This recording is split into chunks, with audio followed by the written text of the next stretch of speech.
Part 19. The search for truth is no longer a haphazard adventure, but it is a systematic process and is logical in its operations. Every kind of experience is given a voice in shaping its decision. In seeking the truth, we are seeking ultimate cause. We know that every human experience is an effect. If we may ascertain the cause, and if we shall find that this cause is one which we can consciously control, the effect or the experience will be within our control also. Human experience will then no longer be the football of fate. A man will not be the child of fortune, but destiny. Fate and fortune will be controlled as readily as a captain controls his ship or an engineer his train. All things are finally resolvable into the same element, and as they are thus translatable, one into the other, they must ever be in relation and may never be in opposition to one another. In the physical world, there is innumerable contrast, and these may, for convenience's sake, be designated by distinctive names. There are sizes, colors, shades, or ends to all things. There is a North Pole and a South Pole, an inside and an outside, a seen and an unseen. But these expressions merely serve to place extremes in contrast. These are names given to two different parts of one quantity. The two extremes are relative. They are not separate entities, but are two parts or aspects of the whole. In the mental world, we find the same law. We speak of knowledge and ignorance, but ignorance is only a lack of knowledge and is therefore found to be simply a word to express the absence of knowledge. It is no principle in itself.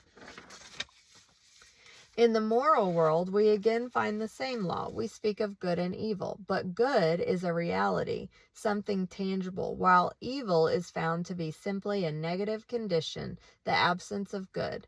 Evil is something thought to be a very real condition, but it has no principle, no vitality, no life. We know this because it can always be destroyed by good.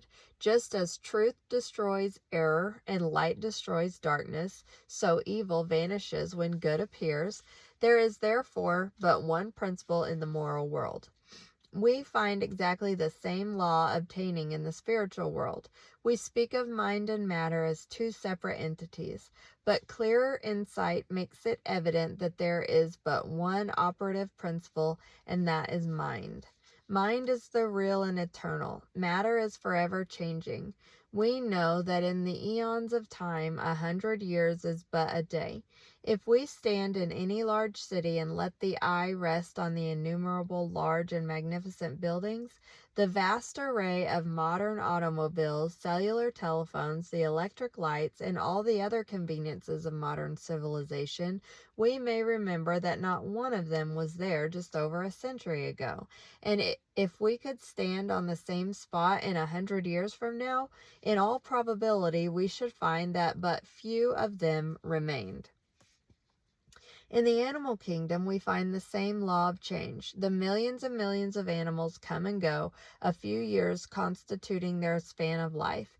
In the plant world, the change is still more rapid. Many plants and nearly all grasses come and go in a single year. When we pass to the inorganic, we expect to find something more substantial. But as we gaze on the apparently solid continent, we are told that it arose from the ocean. We see the giant mountain and are told that the place where it now stands was once a lake, and we stand in awe before the great cliffs in the Yosemite Valley. We can easily trace the path of the glaciers which carried all before them. We are in the presence of continual change, and we know that this change is but the evolution of the universal mind, the grand process whereby all things are continually being created anew. And we come to know that matter is but a form which mind takes and is therefore simply a condition. Matter has no principle. Mind is the only principle. We have then come to know that mind is the only principle which is operative in the physical, mental, moral, and spiritual world. We also know that this mind is static, mind at rest, and we know that the ability of the individual to think is his ability to act upon the universal mind and convert it into dynamic mind, or mind in motion.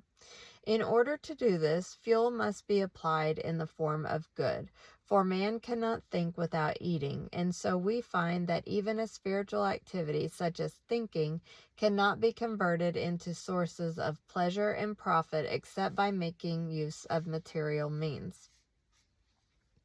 It requires energy of some kind to collect electricity and convert it into a dynamic power.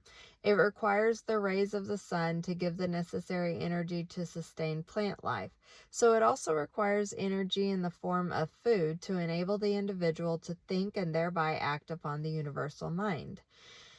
You may know that thought is constantly, eternally taking form, is forever seeking expression, or you may not. But the fact remains that if your thought is powerful, constructive, and positive, this will plainly evident in the state of your health, your business, and your environment. If your thought is weak, critical, destructive, and negative generally, it will manifest in your body as fear, worry, and nervousness. In your finances as lack and limitation and discordant conditions in your environment. All wealth is the offspring of power. Possessions are of value only as they confer power. Events are significant only as they affect power. All things represent certain forms and degrees of power. A knowledge of cause and effect, as shown by the laws governing steam, electricity, chemical affinity, and gravitation, enables men to plan courageously and to execute fearlessly. The laws are called natural laws because they govern the physical world, but not all power is physical power. There is also mental power, and there is moral and spiritual power. What are our schools and university but mental powerhouses, places where mental power is being developed? As there are many mighty powerhouses for the application of power to ponderous machinery, whereby raw material is collected and converted into the necessities and comforts of life, so the mental powerhouses collect the raw material and cultivate and develop it into a power which is infinitely superior to all forces of nature, marvelous though they may be. What is the raw material which is being collected in these thousands of mental powerhouses all over the world and developed into a power which is evidently controlling every other power? It is static form, it is mind. In its static form, it is mind. In its dynamic form, it is thought. The power is superior because it exists on a higher plane, because it has enabled man to discover the law by which these wonderful forces of nature could be harnessed and made to do the work of hundreds and thousands of men. It has enabled men to discover laws whereby time and space have been conquered and the law of gravitation overcome. Thought is the vital force or energy which is being developed and which has produced such startling results in the last half century as to bring about a world which would be absolutely inconceivable to a man existing only 50 or 25 years ago. If such results have been secured by organizing the mental powerhouse in 50 years, what may not be expected in another 50 years? The substance from which all things are created is infinite in quantity.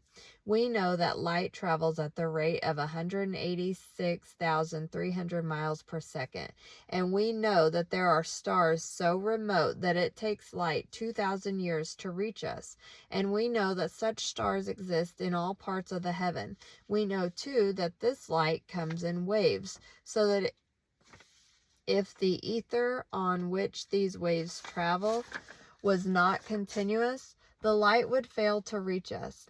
We can then only come to the conclusion that this substance or ether or raw material is universally present. How then does it manifest in form? In electrical science, a battery is formed by connecting the opposite poles of zinc and copper, which causes a current flow from one to the other and so provides energy. The same process is repeated in respect to every polarity, and as all form simply depends upon the rate of vibration and consequent relations of atoms to each other. The same process is repeated in respect to every polarity, and as all forms simply depends upon the rate of vibration and consequent relations of atoms to each other, if we wish to change the form of manifestation, we must change the polarity. This is the principle of causation. Number 27, for your exercise this week, concentrate. And when I use the word concentrate, I mean all that word implies. Become so absorbed in the object of your thought that you are conscious of nothing else. And do this a few times every day. You take the necessary time to eat in order that the body may be nourished. Why not take the time to assimilate your mental food? Let the thought rest on the fact that appearances are deceptive. The earth is not flat, neither is it stationary. The sky is not a dome. The sun does not move. The stars are not small specks of light, and matter which was once supposed to be fixed has been found to be in a state of perpetual flux.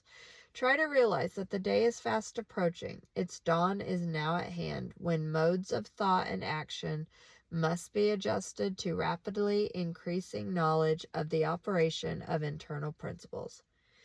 And then we end with a quote from Channing. Silent thought is, after all, the mightiest agent in human affairs.